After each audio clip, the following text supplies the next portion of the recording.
Bom, galera, vamos lá então, bom dia a todos. Então, como requisito aí para nossas aulas remotas, né?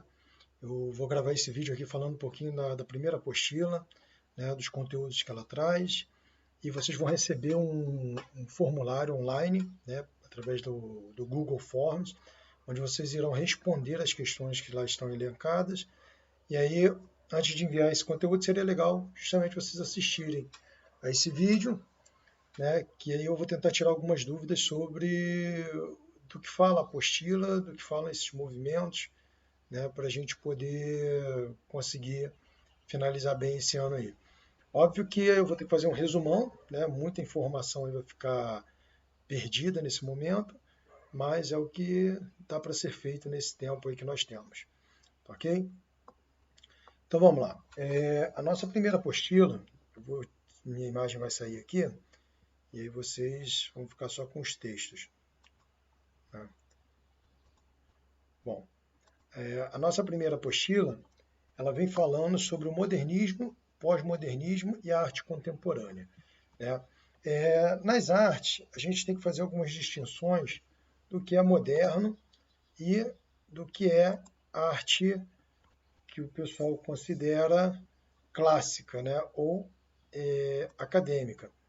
Tá? Então, só para efeito da gente comparar, a arte acadêmica foram todos os movimentos artísticos que surgiu por volta do século XIV e XV, né, com os artistas do Renascimento, e mais tarde vai também se desenrolar com os artistas do neoclassicismo, com os artistas do romantismo, com os artistas do barroco. Então, a arte acadêmica, basicamente, a gente considera a arte que foi feita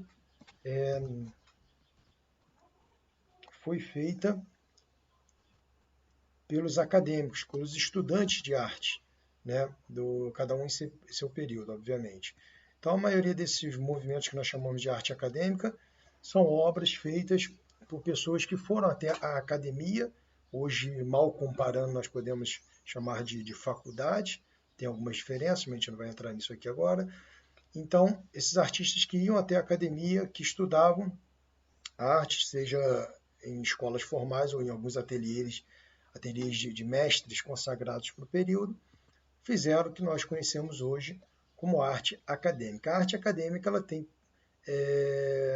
uma base que é de imitação do real, né? Ela imita o que nossos olhos conseguem captar. E isso vem de uma tradição greco-romana, que os gregos, na antiguidade, já achavam que a arte tinha relação com a mímese, né? Com a imitação do mundo real. Perfeito? Então, todas essas obras que eu estou mostrando para vocês agora, independente se ela é do Renascimento, do Barroco, do Neoclassicismo, nós podemos considerá-las arte acadêmica, porque foram feitas nas academias, buscavam a perfeição da imagem.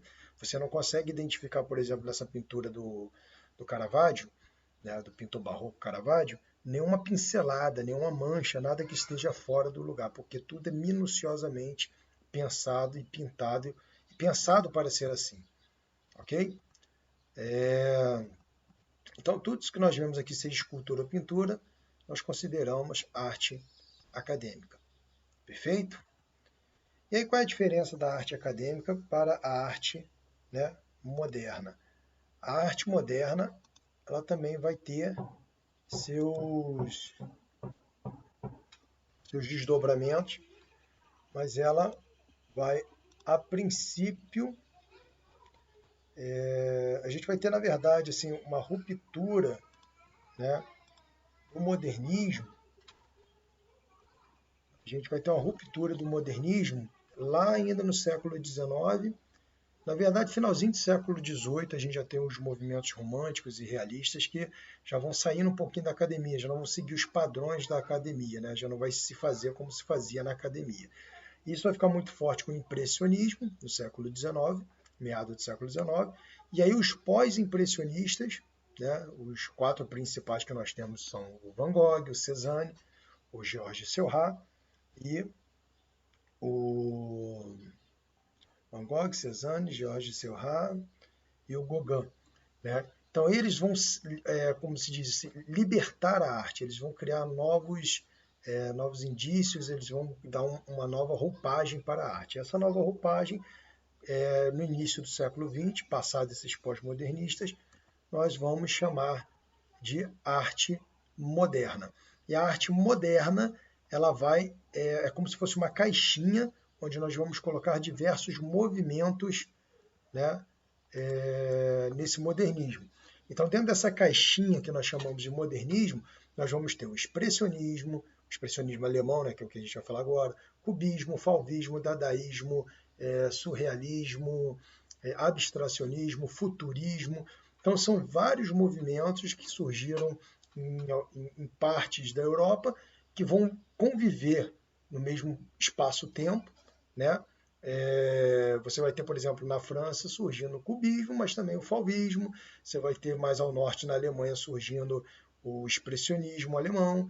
Você vai ter depois também na França, né, e nos países mais ao norte que vão se envolver muito forte na guerra, o dadaísmo, né, o surrealismo. Então esses movimentos, todos eles estão dentro da caixinha que nós chamamos de modernismo, ok? E cada um tem características muito próprias. Então vou falar um pouquinho sobre algumas delas, que é para a gente poder avançar bem rapidinho e o vídeo não ficar muito longo. Então esse primeiro movimento aí é o expressionismo alemão, né? Os artistas desse período, eles estavam muito decepcionados com o rumo que os seus países estavam tomando, né? Havia já um clima de perseguição contra os judeus, né? de perseguição aos judeus, e muitos desses artistas são descendentes dos judeus que habitavam aquela região da Europa no período, então eles vão começar a enxergar o mundo de uma forma feia e triste. E essa feiura e essa tristeza eles vão colocar em suas pinturas. Então, o expressionismo alemão, que vai ser uma herança, né, do expressionismo do Van Gogh, né, do pós-impressionista Van Gogh, só que esse vai colocar mais a sua visão negativa sobre o mundo. Então, para os alemães, o mundo estava feio, estava destroçado, estava se destruindo, então a arte tinha que refletir um pouco disso. Por isso que as obras expressionistas alemães são, no geral, feias, e são feitas para ser assim, tá? A beleza para eles não importava muito, até porque o seu mundo não estava mais belo diante dessas perseguições que sofriam. Beleza? Então nós temos aqui alguns trabalhos expressionistas.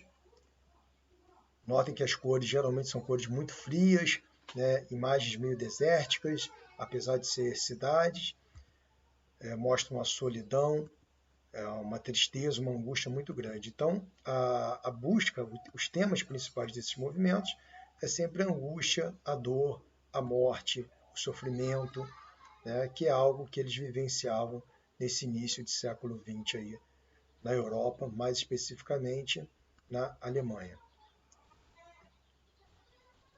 Beleza?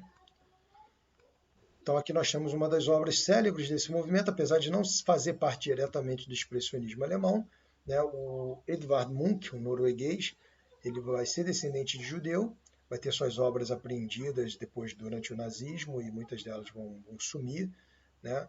Mas ele vai deixar sua visão aí de pavor sobre essa Europa que estava se desenhando no final do século XIX e início do século XX. Perfeito? Então vamos lá para o segundo movimento, para a gente avançar um pouquinho. Deixa eu só deixar essa imagem aqui icônica, né, de uma família velando seu ente querido na cama, que é bem o símbolo desse expressionismo alemão aí. Então vamos lá. No Brasil nós também tivemos o expressionismo, tá?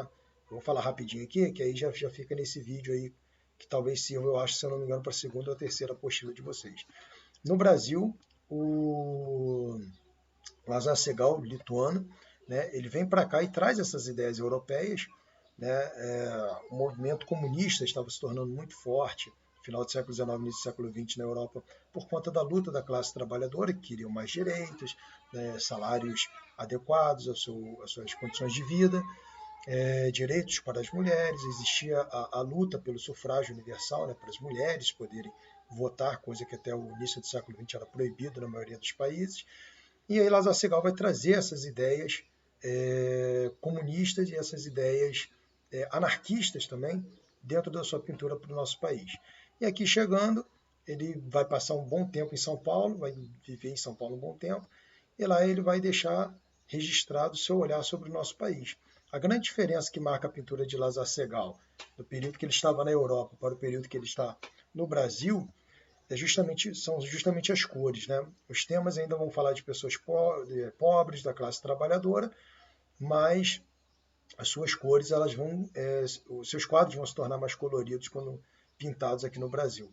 Né? Até porque ele vai enxergar o Brasil de uma outra forma, ele vai reconhecer que existe um racismo dentro do país, mas que não haveria diretamente, como estava se fazendo na Europa, uma perseguição tão cruel quanto foi a que fizeram com os judeus nesse período. Não que a nossa escravização dos negros aqui durante 300 anos não tenha sido cruel, né? Foi tão quanto a dos judeus, mas no olhar do Lázaro Segall, um homem do século XIX, na transição para o século XX, o Brasil se torna um pouco mais colorido. E aí vai ter a Anita Malfatti, que vai ser uma artista brasileira lá de São Paulo, se não me engano, e ela vai tentar deixar também o seu olhar expressionista sobre o nosso país. Tá? Vários outros artistas vão surgir, a gente fala dele depois, mas ainda dentro do expressionismo era legal a gente falar também do Cândido Portinari, na sua série de obras Os Retirantes, né, que são trabalhos que ele vai fazer falando sobre esse nordestino sofrido, onde a fome matava, infelizmente ainda mata, mas não só no Nordeste, em todas as regiões do Brasil, né, e vários cantos do mundo. E o Portinari vai deixar para nós esse seu olhar sobre, principalmente, esses nordestinos aí que tão sofridos, que vinham para o Sudeste em busca de trabalho, em busca de condições melhores de vida. Perfeito? Então vamos lá. O segundo movimento que a gente vai falar aí, não vamos falar do Fauvismo, porque não tem na apostila. No outro momento eu falo para vocês, que o vídeo já está ficando longo. O Cubismo, tá? O Cubismo ele vai ter dois grandes pintores, que vai ser o Pablo Picasso e o Georges Braque, tá? A básica do Cubismo é o seguinte, era você tentar representar todos os ângulos de um objeto ao mesmo tempo como se ele tivesse uma superfície plana. Então é como se eu quebrasse esse objeto em vários pedacinhos, melhor, né? Não quebrar. Mas vamos imaginar aqui, ó, eu estou com o mouse, né? É como se eu tivesse desenhado esse mouse de frente, ele de lado, ele assim nessa posição, nessa outra posição, ou seja, os vários ângulos que eu tenho, né, desse objeto, é como se eu estivesse representando ele um por cima do outro, sobreposto, mostrando todos esses ângulos ao mesmo tempo. Então a tônica do cubismo vai ser isso, vai ser representar todos os lados possíveis, seja da figura humana ou de objetos, de uma forma plana e direta em cima da tela. Dessa maneira, acreditava Pablo Picasso e Georges Braque que eles estavam acabando com o conceito de tempo, estavam colocando todo o tempo, né, que eu demorei aqui para virar esse objeto e representá-lo dentro de uma superfície plana. Então, eu eliminaria essa quarta dimensão física, né, com um desenho planificado, tendo todos os lados mostrados ao mesmo tempo. Tá bom? Então, o cubismo seria o desenho simultâneo de vários lados de um objeto numa superfície bidimensional, numa superfície plana. E aqui nós temos alguns exemplos de trabalho do cubismo. Nós vamos ter o cubismo sintético e o analítico. Esses que são mais escondidos, que a gente quase não entende o que tem na imagem, se chama cubismo analítico. Eles foram até o finalzinho do que eles conseguiam analisar cada ângulo, cada pedacinho, cada imagem, e acabou ficando muito fragmentado. Depois eles percebem isso e fazem um retornozinho ao cubismo sintético, onde eles vão sintetizar essa imagem. Eles vão juntar novamente, você vai ter aí representação de alguns ângulos diferentes, né? Mas você já entende o que tem na imagem, já entende melhor a composição. Só para ilustrar, nós temos aqui, por exemplo, nessa imagem, uma mesa, o tampão de uma mesa sendo vista de cima, ao mesmo tempo que a gente está vendo essa mesa de frente e os personagens também de frente, né? Então é como se eu tivesse, como se os ângulos não interessassem mais. O Pablo Picasso ele vai acabar um pouquinho com essa coisa da perspectiva, de você ter que olhar com a profundidade exata e tal. Você vai colocar diferentes ângulos representados no mesmo espaço e tempo. Ok? Então esse foi o cubismo. Tá? Aí lá na nossa apostila, deixa eu ver aqui o que eles falam mais. Tá, já falamos do expressionismo, do cubismo. Aí ele vai falar um pouquinho do abstracionismo. Deixa eu ver aqui o abstracionismo. Bom, perfeito. O abstracionismo, ele vai ser... Vou colocar aqui em janela, senão fica ruim para mim. Perfeito. O abstracionismo ele vai ser um movimento que vai surgir também no meado do século... Do início do século... Não, no início do século XX, não no meado, desculpa. Né, volta de 1914, se eu não me engano. Vai ter como principais pintores nesse período o Wassily Kandinsky, o russo, né, e o Paul Klee. Então, o que eles vão fazer, na verdade? O que é uma obra abstrata? Numa obra abstrata, eu não posso ter uma referência concreta, eu não posso ter um desenho ali, um cachorro, um gato, um papagaio, ou nem devo ficar buscando na obra essas referências, porque senão ela se torna concreta. Se eu ficar olhando para um trabalho desse, por exemplo, falar, ali tem uma roda, ali tem um avião, ali tem um cachorro, enfim, qualquer coisa que eu acho que tenha na imagem, eu estou trazendo essa obra para uma obra figurativa, para uma obra concreta. E o abstrato é justamente o contrário. O abstrato ele vai falar de sensações e sentimentos. Então, a ideia do artista era você pegar a forma, a cor, a linha, a direção, esses itens da linguagem visual e misturá-los de forma a transmitir algum tipo de sensação ou sentimento. Então, numa obra dessa do russo Kandinsky, a gente pode nos transmitir, né, através das linhas diagonais e das cores aí espalhadas, uma sensação de agitação, de desordem, de alegria. Então, esses substantivos abstratos que eu acabei de falar aqui, né, eles justamente são que caracterizam a arte abstrata. Então, na arte abstrata, a gente não busca referências concretas, figuras. A gente busca compreender que tipo de sensação ou sentimento ou o artista quis transmitir ou nós conseguimos compreender, né? Então, nós temos, apesar de algumas obras a princípio, né, ter algumas referências de figuras, ela vai se desmanchando com o tempo e nós não a teremos mais. Esse trabalho aí, por exemplo, do Kandinsky nos remete justamente à alegria, à descontração, ao desequilíbrio, a coisas que não nos sugiram ordem, tá? Então, a arte abstrata ela vai trabalhar justamente nessa linha. O Pierre Mondrian ele já vai ser um concretista, mas também vai ter obras abstratas. Nós podemos dizer que a obra de Mondrian ela já é mais organizada, então nos transmite uma ideia de ordem, de organização, de estabilidade maior do que a obra de Kandinsky, né? Nós temos aqui nas obras de Mondrian, por exemplo, esse grande quadrado vermelho aqui. Se eu pegasse esse quadrado amarelo, trouxesse ele para cá, caberiam 4 desses dentro desse vermelho. Caberiam 2 desses retângulos brancos dentro desse quadrado amarelo. Então, Mondrian ele era todo matemático. O concretismo seria essa relação da matemática com a arte. Então, você vai fazer uma obra artística, você tem que pensar mais ou menos ali nos encaixes matemáticos que ela proporciona, tá? Mas não deixa de ser uma obra abstrata, justamente por não ter nenhuma figura concreta, nenhuma imagem do mundo concreto que nós temos referência, tá? Então, nós temos aí mais alguns trabalhos abstratos.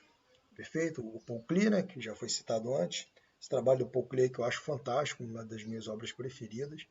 Ela é muito interessante porque cada um que observa essa obra, dependendo do seu estado de espírito, você consegue compreender se essa iluminação do centro ela tende a expandir ou essa escuridão das laterais ela tende a alcançar esse centro. Então, depende muito do ponto de vista de cada um e de como você está dentro do período, né? Nós vamos ter aí algumas esculturas também de Pevsner, na Ungabo, né, falando sobre esses movimentos, essas linguagens visuais abstratas. É uma escultura que nos sugere movimento, agitação, inquietação, né? Outras esculturas que nos sugerem algo aprisionado ou algo sendo protegido. Ok? Então, um trabalho que nos sugere leveza, né, por estar suspenso em um objeto e feito de coisas que nós entendemos que sejam leves. Então, nós vamos ter o abstracionismo, isso, a relação de forma, cor, né, cores da linguagem visual para representar sensações e sentimentos. E aí, depois do abstracionismo, nós temos aqui o futurismo, mas a apostila também não fala sobre ela, a gente pode falar disso em outro momento. E vamos ter o dadaísmo, né? A apostila fala sobre o dadaísmo. O dadaísmo foi um movimento artístico que vai surgir também já depois de 1914, quando o mundo já estava dentro da Primeira Guerra Mundial. Esses artistas dadaístas, eles não vão ver sentido no mundo, porque eles acham que o homem filosófico, científico, religioso, nada mais fez do que produzir sua própria destruição através da guerra. Então eles vão detestar armas, eles vão dizer que as armas não servem para nada, só servem para matar e destruir, e vão começar a fazer um tipo de arte que não tem muito sentido, que não tem uma estética bela. Eles eram contra, inclusive, a própria arte. Eles vão fazer um movimento anti-arte. Eles vão dizer que não tem sentido nós, em meio a tanta destruição, tanta morte, tanta dor e tanto sofrimento, você ficar produzindo coisas belas para expor em galerias e museus. Então eles vão fazer um movimento anti-arte. E o Marcel Duchamp, que vai ser o principal artista desse movimento, ele vai além, ele vai criar um conceito chamado ready-made, né, que já está pronto, que já está feito, e ele vai pegar esses objetos e vai tirar a sua função inicial. Então aí nós temos o exemplo de uma obra chamada A Fonte, né, que ele manda para uma exposição de arte, e essa obra a princípio nem vai ser aceita na exposição de arte, porque ela é um mictório.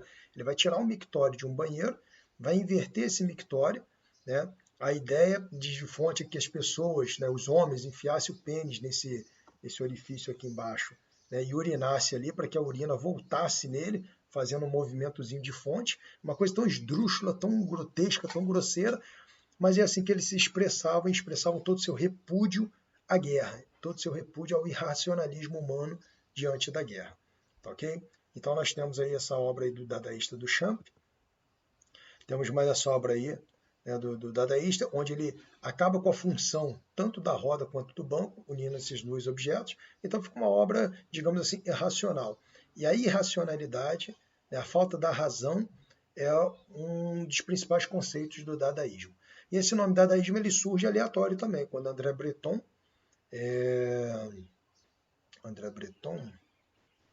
não foi André Breton. André Breton foi artista do surrealismo. Esqueci o nome do escritor agora, eu vou lembrar ao longo da fala e eu falo para vocês. Então, um escritor belga, se eu não me engano, ele vai pegar um livro, um dicionário alemão aleatório, e vai abrir. E botou o dedo assim no dicionário e a palavra que estava escrita lá era Dada. E aí, como o movimento prega que o acaso tome conta das coisas, já que a razão não foi possível fazer isso, que a razão só produziu a destruição e a dor, eles vão dar o nome do movimento de dadaísmo de uma forma bem irônica, bem sarcástica. E eles eram bem irônicos e bem sarcásticos, né? Tanto é que essa obra aqui de Duchamp, ela causou muita polêmica na época, mas reflete bem esse pensamento irônico. Aqui nós temos a Mona Lisa com um bigodezinho, um cavanhaque, e aqui iniciais de uma expressão francesa que, traduzida, poderíamos entender como ela tem fogo no rabo. Né? Seria uma forma de crítica a toda aquela estrutura artística de se manter em museus obras milenares, digamos, centenárias, né? Não milenares ainda, centenárias, sendo que o custo disso não é barato, não é pequeno, enquanto nós estávamos no presente nos matando diante da guerra. Então, para Duchamp, essas coisas não faziam muito sentido. Né? Bom, lembrei o nome do artista, foi o Tristan Tzara. Tristan Tzara foi ser um poeta romeno, se eu não me engano, e ele que vai pegar o nome vai dar o nome dadaísmo para o movimento a partir de um dicionário alemão.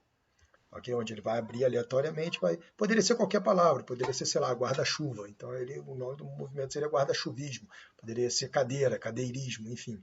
Né? Ficou Dada justamente por ter sido aleatório. Okay? Aí uma poesia dadaísta de Tristan Tzara.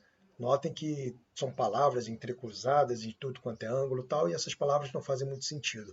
Uma das coisas que os dadaístas faziam muito era se reunir num cabaré, num bar, né, chamado Cabaré Voltaire, e nesse cabaré eles faziam música, poesia, a partir de tudo que eles tinham ali em mão. Então, assim, às vezes você tinha, sei lá, o cara tocando violino e tinha o outro arranhando um prato com garfo. Né? Eles pegavam rótulos de coisas aleatórias, iam colando umas sobre as outras e depois iam lá declamar uma poesia. Então, essa falta de sentido na guerra, eles traziam para a sua obra, dizendo que o mundo para eles não tinha sentido. Perfeito? E aí, deixa eu ver na apostila o que a apostila fala mais. Antes de entrar no contemporâneo, ela fala sobre... sobre o surrealismo, né? Lembrando que tem outros movimentos, mas o que eu estou falando a gente não vai bater em todos eles, porque senão o vídeo vai ficar enorme. Eu já acho que ele está grande, mas vamos lá. Surrealismo, né? Deixa eu só mostrar aqui o Picabia, que o Picabia também tem uns trabalhos bacanas do dadaísmo, onde ele vai desenhar várias máquinas, né? Ele vai compor várias máquinas, o seu trabalho vai ser esse, e essas máquinas, quando construídas, não servia para nada. É como se a arma que nós construímos, os aviões e os tanques de guerra e coisa e tal, também não servissem para nada, já que traz a morte e a destruição. Então, Picabia também era bem crítico nesse sentido. Tá? Murray, vamos lá. Hans Arp ele pega destroços das cidades bombardeadas e vai tentar fazer arte com esses destroços. E aí a gente entra no surrealismo, né? O surrealismo ele vai ser já depois da Segunda Guerra Mundial e os seus artistas eles vão tentar fugir desse mundo. Eles vão dizer que o nosso mundo real, né, ele é um mundo muito violento e então ele vai pregar que nós entrássemos mais dentro das nossas próprias cabecinhas, entrássemos em nossas próprias cabecinhas, entrássemos dentro é muito, muito boa, né? E entrássemos em nossas cabecinhas e lá nós vivenciássemos essas experiências do mundo através do sonho, do pesadelo, do delírio, da loucura. Né? Então, os artistas surrealistas eles vão pregar um outro mundo. O mundo não é, o surrealismo não é aquilo que não existe, é aquilo que não pode existir aqui nesse mundo que nós temos, nesse mundo sensível, mas sim pode existir nesse outro mundo dentro das nossas cucas. Tá? Então, o surrealismo ele vai pregar que nos voltássemos mais para o nosso inconsciente, para a nossa psique, para tentar compor seus trabalhos. E aí nós temos o Marc Chagall, né, que vai deixar uns trabalhos bem interessantes para nós, uns trabalhos lindos. Eu fui a uma exposição dele, sou fã do trabalho do Marc Chagall, e são coisas bem bacanas. O Marc Chagall ele sai do interior da sua cidade, eu não lembro de onde, eu não sei se ele qual é a cidade dele, assim, de cabeça, não estou lembrando, mas enfim, ele sai, sei que é na França, né, e ele vai viver na França um período, mas aquela cidade grande, francesa e tal, já não agrada a ele, ele vai se sentir muito mal, e aí ele começa a pintar cenas da sua terra natal, do seu cenário camponês. Né. Mas o grande surrealista, né, aqui nós temos alguma coisa de Marx Ernst também, mas sem dúvida o grande surrealista vai ser o Salvador Dalí. O Salvador Dalí, o excêntrico Salvador Dalí, se vocês já viram aquela série. É... Caramba, agora fugiu o nome da série também. Bom, enfim, que os caras assaltam bancos, usam uma máscara, né, e a máscara tem um bigodinho e tal. Ela é inspirada justamente no rosto de Salvador Dalí. Daqui a pouco eu lembro o nome da série e falo com vocês. Eles usam um capuz vermelho, a roupa toda vermelha, com a máscara de Salvador Dalí. Porque Salvador Dalí foi considerado um excêntrico, né, um cara louco, ele trabalhou para o Walt Disney, e ele começa a pintar cenas, quadros, desse mundo do pensamento, dos sonhos e dos delírios. Aí nós temos um quadro também de Dalí, onde nós podemos ver uma romã ao fundo, uma fruta, dela sai uma carpa, da carpa sai um tigre, sai um outro tigre com a arma apontada para o queixo de uma mulher que está flutuando sobre uma superfície que também flutua sobre o oceano. Ao fundo nós temos aqui o que seria o elefante sobre patas, se eu não me engano, de pernilongos, carregando uma torre nas costas. Então, assim, obviamente que no nosso mundo sensível nós não conseguimos ver, né, nem presenciar cenas desse tipo, mas nos sonhos, no pesadelo, isso é totalmente possível. Então, Salvador Dalí vai transferir a arte para esse mundo, né, onírico, né, para esse mundo dos sonhos. Nós temos aí a Persistência da Memória, que é um quadro clássico do Salvador Dalí, né, e onde ele fala sobre essa nossa dificuldade de lembrar coisas um pouco mais distantes. Okay? Girafas incendiadas, na verdade aqui você tem só uma girafa pegando fogo ao fundo. Deixa eu sair aqui da câmera, que aí vocês vão ver. Aqui, tá. Pronto, olha lá. Agora nós temos aí a girafinha pegando fogo aqui ao fundo, ó. Aí ele vai chamar, e aqui nós temos um corpo feminino com várias gavetas saindo desse corpo. Não me pergunte o que significa, tá? Até porque Salvador Dalí sempre foi uma incógnita, né? Não sou eu que vou conseguir decifrar. Bom, vamos lá. E aqui ele faz uma série que são das questões dúbias, né? As imagens dúbias, as imagens duplas. Nós temos aqui a esposa dele, a Gaia, se eu não me engano, né? Gaia ou Gala, onde ele faz vários quadros com ela, ele diz que ela é sua musa inspiradora e tal. E aqui nós temos, ao fundo, duas pessoas, né? Duas pessoas, né? E várias outras aqui, ó, 1, 2, 3, 4, 5, uma pessoa ajoelhada, 6 pessoas, 7, 8. Só que se você olhar de uma outra forma, você consegue ver nesse pedaço aqui, ó, um busto, né? Um busto humano, ou seja, uma pintura do tórax para cima, com a cabeça, né? Aqui seriam os olhos, o nariz, a sombra na boca, o queixo, aqui já partindo para o lado do pescoço e ombro, e aqui o que seria a cabeça. Tá? Então essas imagens duplas também vão ser bem trabalhadas aí para o Salvador Dalí.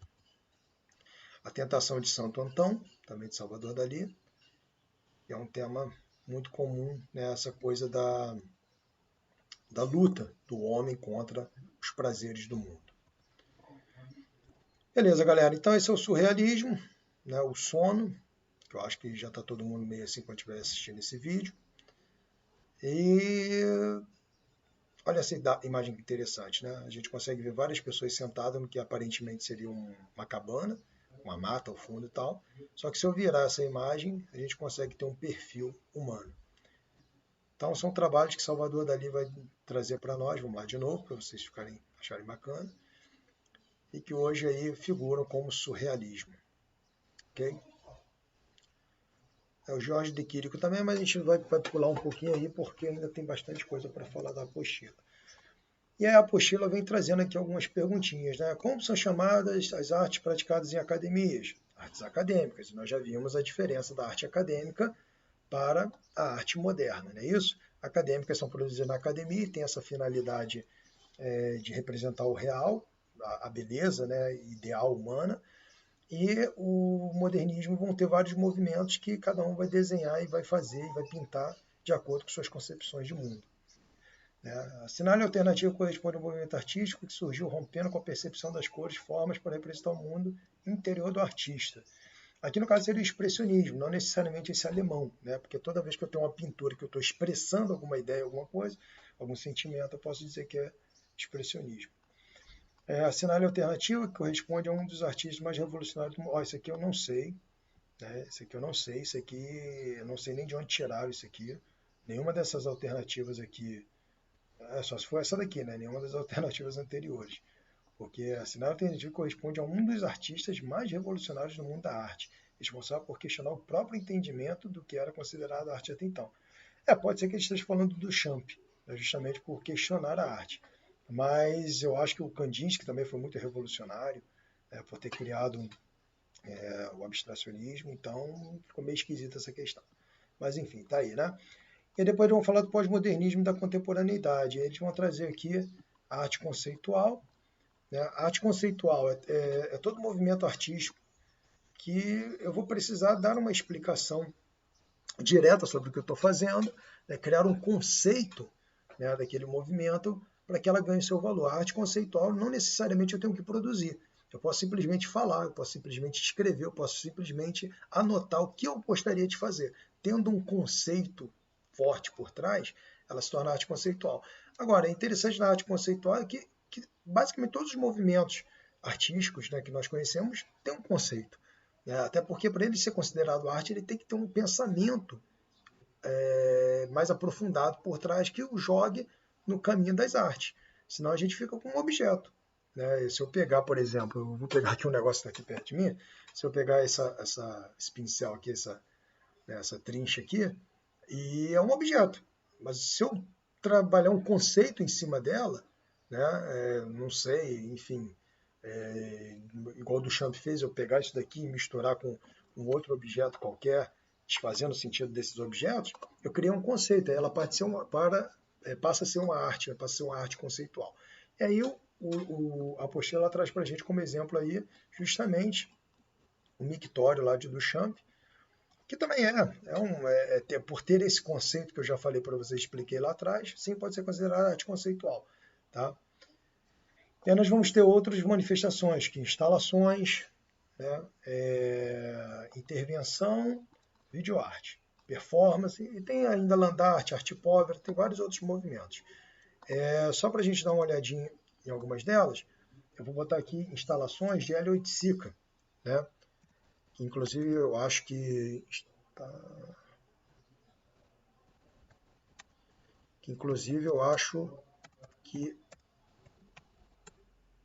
que a apostila vai falar dele um pouquinho. Então, as instalações só para vocês terem uma ideia do que é uma instalação, a instalação ela surge como uma tentativa do artista, primeiro de tirar a arte dessa coisa de ser quadro ou escultura, basicamente, né, as artes visuais. Então ele vai trazer essa arte para o mundo real. E nesse mundo aqui ele vai criar condições de alterar o espaço e alterar o movimento das pessoas relacionando com esse espaço. Então, por exemplo, quando o Elliot Sick ele coloca aqui várias paredes, né, quadradas ou retangulares, coloridas em determinado espaço, se antes não tinha nada, agora ela tem algumas coisas que para você se movimentar ali você vai ter que interagir com aquele objeto. Então, de alguma maneira, ele modificou o seu comportamento e modificou o espaço. Então, isso passa a ser uma instalação. Tá? Temos vários outros exemplos. Ó. Temos esse aqui também fantástico, que são instalações aéreas, mas para você transitar ali no meio, você precisa se deslocar no espaço. Olha essa aqui que interessante também. São fios pendurados, você vai ter que passar por entre eles. Então, a arte contemporânea ela vai deixar um pouquinho de lado essa coisa do quadro e vai trazer para nós outras experiências, né? Outras experimentações. Vai focar em outras partes que não seja só o nosso olhar. Tá? Então, só para a gente dar mais uma olhadinha em instalações. Tem vários tipos de instalações, depois com calma vocês podem pesquisar, que é bem bacana. Tá? A outra que ele fala do performance, eu vou botar aqui, inclusive, uma performance do próprio L8Sica, porque o L8Sica aqui no Rio de Janeiro, brasileiro e tal, ele vai trabalhar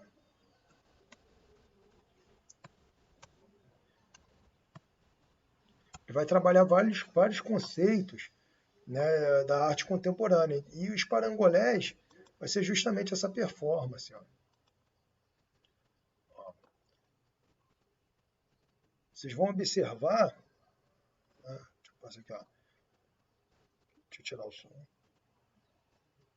Que o parangolés seria justamente a performance, justamente você usar o seu corpo, os espaços e os movimentos para criar arte. E aqui o parangolé ele vai nos falar sobre isso. O que a L8Sica propôs? Né? De tirar a cor do quadro e trazer a cor para o movimento real. Então ele se vestia com... Ele na verdade, ele pediu para que modelos negros, se eu não me engano, baianos na época, nus, eles se vestiam só com aqueles panos coloridos, aqueles tecidos coloridos, e aí ia mexendo, ia se requebrando, né? Ia dançando, principalmente o samba.